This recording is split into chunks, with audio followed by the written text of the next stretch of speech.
کہ ان کے ان غلط نظریات کو تقویت ملتی گئی کہ واقعی یہ تو جھوٹا نبی ہے معاذ اللہ، ورنہ بتا دیتا اب 5واں دن ہے، 6واں دن ہو گیا، 6واں ہے، 7واں دن ہو گیا، تو وہ خوش ہو کر تالیاں بجانے لگے اور مسلمانوں کو جا کے کہتے کہ ہم تمہیں کہتے نہ تھے کہ یہ چند دن کا ایک اس طرح کا صورتحال ہے، حقیقت کچھ نہیں۔ اور صحابہ کے اوپر بھی بڑی مایوسی کی اوس پڑ گئی، پریشانیاں۔ آخر 7 دن 10 دن اسی طرح ایک ایک دن کا وعدہ کر کر کے کرتے کرتے 15 دن بیت گئے اور صحابہ کی مایوسی کی انتہا ہوگی۔ اور آپ علیہ السلام بھی آپ کے ازواج مطہرات کے بقول گھر میں تشریف لاتے تو بڑے مغموم آتے، پریشان چہرہ، حتیٰ کہ 15 دن گزرے اور وہ اپنے طور پر فتح کے شادیانے بجانے لگے کہ وہ سچی بات ہو گئی، معاذ اللہ یہ کچھ ایسی بات نہیں ہے۔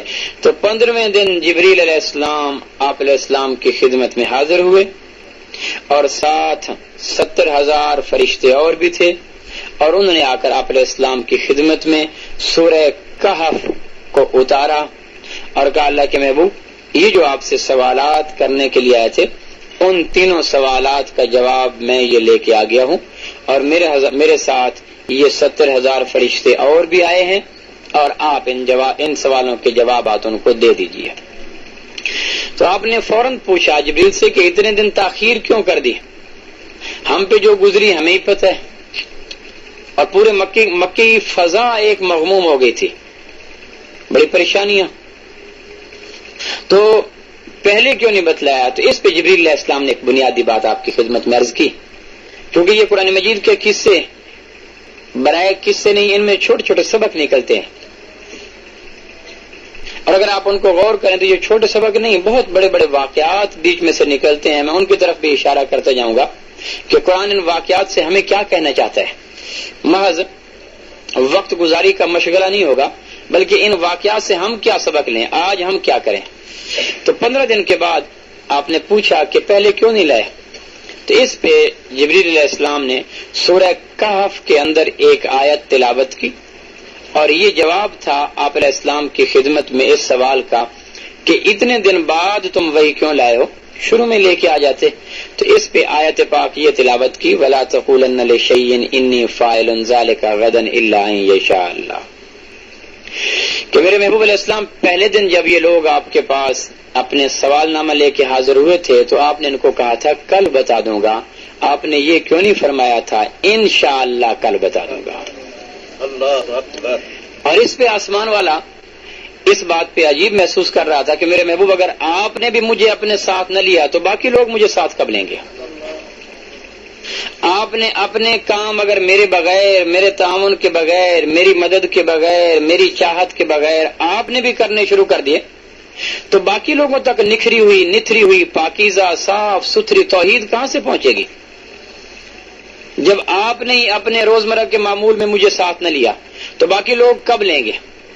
تو آپ نے یہ ارشاد کیوں فرمایا کہ میں یہ کل کام کر دوں گا؟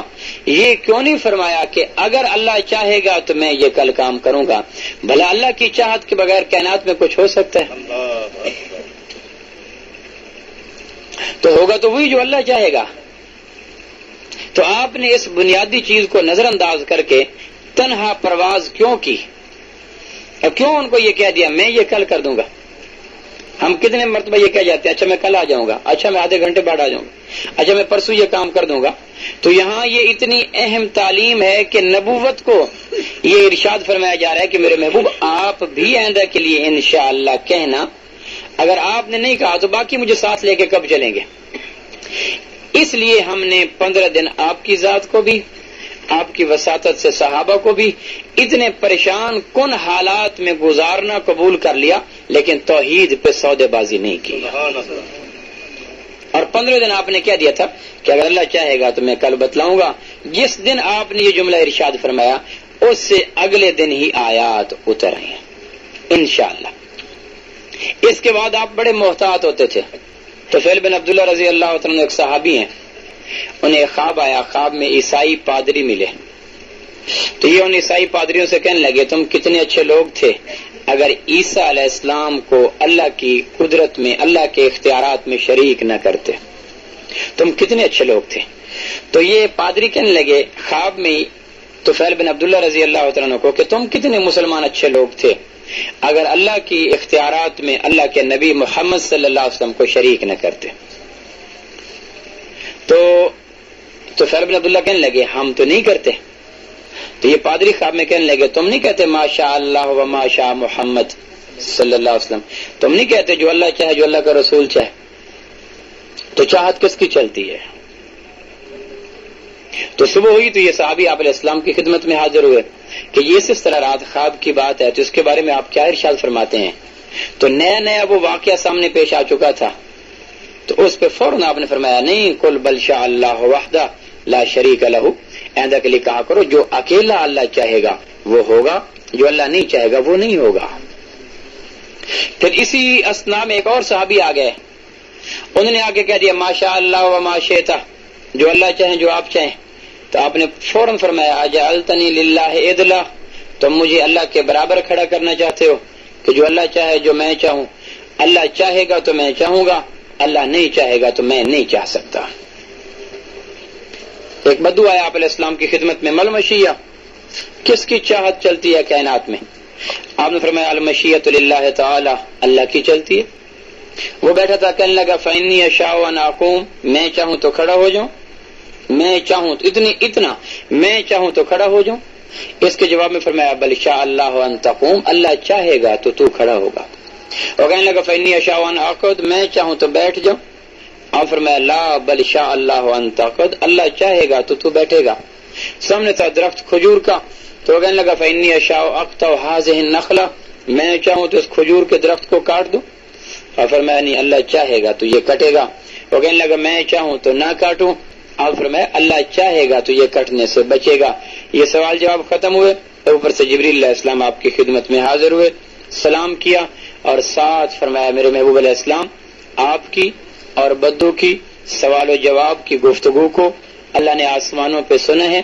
اور ساتھ فرماتے ہیں میرے محبوب آج آپ نے میری توحید کی حجت پوری کر دی ہے. یہ چور دروازے لگا رہا تھا, کہہ رہا تھا مجھے کچھ تو اللہ کی کائنات میں مجھے کچھ تو چاہت دو, اللہ کی کائنات میں مجھے کچھ تو اختیارات دو. تو آپ کہہ رہے تھے نہیں, تیرے کھڑا اور بیٹھا ہونے کی چاہت بھی میں اللہ کے علاوہ کسی کو نہیں دے سکتا. ساتھ جبریل علیہ السلام نے یہ بھی عرض کیا کہ اللہ پاک سلام بھیجتے ہیں اور یہ فرماتے ہیں میرے محبوب علیہ السلام اللہ کہتے ہیں آپ نے جو بدو کے سوالوں کے جوابات ارشاد فرمائے, اللہ کہتے ہیں اگر ہم نہ چاہتے تو آپ سوالوں کے جواب بھی نہیں دے سکتے تھے. وما ينطق عن الهوى ان هو الا وحی یوحی. ہمارے ہاں تو کہتے ہیں کہ اب تو طالبان کے دن گنے جا چکے, اب تو طالبان کو بچا کوئی نہیں سکتا, اب تو طالبان کا یہ ہو گیا وہ ہو گیا, اور طالبان کے بعد جو حکومت بنے گی وہ ہمارے مفاد میں بنے گی. ہم تو یہاں تک آگے پہنچ چکے ہیں اور وہاں چشمہ توحید سے ہمیں یہ ثبوت مل رہا ہے کہ بیٹھنے اور اٹھنے میں بھی اختیارات اکیلے اللہ کے چلتے ہیں. حضرت علی کرم اللہ وجہ کبھی کبھی ایک کام کے کرنے کا ارادہ فرماتے, پھر وہ کام نہ ہوتا تو کہتے عرفت ربی بفسخ العزائم, میں ایک کام کے کرنے کا ارادہ کرتا ہوں, کام کے کرنے کے لیے ساری چیزیں میرے پاس ہوتی ہیں, پھر بھی کام نہیں ہو سکتا تو میں سمجھتا ہوں کہ چاہت کسی اور کی چلتی ہے اور وہ میری نہیں چلتی. اس موقع پہ فرمایا کرتے تھے انہ لا یکون فی الارض شیء حتی یقضی فی السماء, اے زمین والو زمین پہ وہ ہوتا ہے جو آسمان پہ اللہ چاہا کرتا ہے. اللہ کی چاہت کچھ اور ہو اور زمین پہ کچھ اور ہو جائے, ایسا کبھی نہیں ہو سکتا. پھر اس کو اللہ نہیں کہتے جس کی چاہت زمین پہ نہ چلے. تو جو آسمان پہ اللہ چاہتا ہے, اس لیے حضرت علی فرمایا کرتے تھے زمین والو اگر زمین پہ کچھ چاہتے ہو تو پہلے آسمان پہ اپنے حق میں فیصلے تو کرواؤ. جب آسمان والا تمہارے حق میں چاہت آسمان پہ نہیں لکھے گا تو زمین والے تمہارے ساتھ کیسے تعاون کر سکیں گے؟ تو آپ علیہ السلام فرمایا میں کل کر دوں گا. تو اس کے جواب میں فرمایا کہ میرے محبوب یہ نہ فرمایا کریں کل کر دوں گا, اللہ کو ساتھ لے کے چلا کریں, اللہ کے بغیر کائنات میں کچھ نہیں ہو سکتا. پوری کائنات اگر مل جائے اللہ نہ چاہے تو نہیں ہوگا, اللہ نہ چاہے تو نہیں ہوگا. تو یہ پھر آپ علیہ السلام نے اس کے بعد وہ واقعات جو تینوں سوالات کیے تھے وہ سوالات کے جواب دینے شروع کر دیے.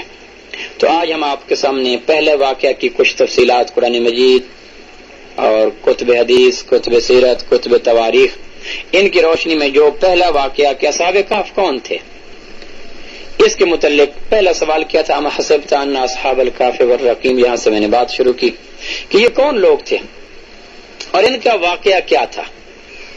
تو یہ واقعہ پھر آپ علیہ السلام نے سنایا، اور آپ علیہ السلام کی پیدائش سے تقریباً 20 سال پہلے اصحاب کہف جاگے تھے. آپ علیہ السلام کی پیدائش مبارک سے تقریباً 20 سال پہلے یہ اصحاب کہف جاگ گئے تھے. عیسیٰ علیہ السلام کے زمانے کے بعد کا واقعہ ہے. دقیانوس ایک بادشاہ تھا روم کے علاقے میں، یہودی تھا، اور اس کا سب سے بڑا مشن یہ تھا کہ عیسائیت اور عیسوی تعلیمات کو دنیا میں ختم کیا جائے. دقیانوس اس کا نام تھا. اس جذبے کے لیے پھر پوری دنیا میں اس دور کی صفر پاور یہ تھا جس طرح اس دور کی صفر پاور آج کا ابرہا ہے. ابرہا جب بھی میں کہوں گا اس سے مقصد امریکہ ہوگا. تو جس طرح آج کا دور کا ابرہا اس دور کی صفر پاور ہے، اس دور کا صفر پاور وہ اپنے آپ کو کہتا تھا. تو اس کا سب سے بڑا مقصود یہ تھا کہ کس طرح دنیا میں عیسائیت، اور اس دور میں عیسائیت حق مذہب تھا، اس کو ختم کیا جائے. ایک دفعہ ایک جگہ عرس لگا جس طرح ہمارے ہاں لگتے ہیں، تو یہ عرس میں شرکت کے لیے گیا ہوا تھا. ایک بہت بڑا بزرگ فوت ہوا تھا، نیا نیا اس کا مزار بنا تھا، اور اس عرس پہ یہ دقیانوس بادشاہ گیا ہوا تھا. 7 مختلف ریاستوں کے شہزادے بھی وہاں اس میلے کو دیکھنے کے لیے گئے ہوئے تھے. یہ ہمارے یہاں جو عرس لگتے ہیں، میلے لگتے ہیں، یہ کوئی آج کی تاریخ نہیں، یہ زمانہ جہالت کی باتیں ہیں جن کو ہم سینے سے لگا کے چل رہے ہیں. آپ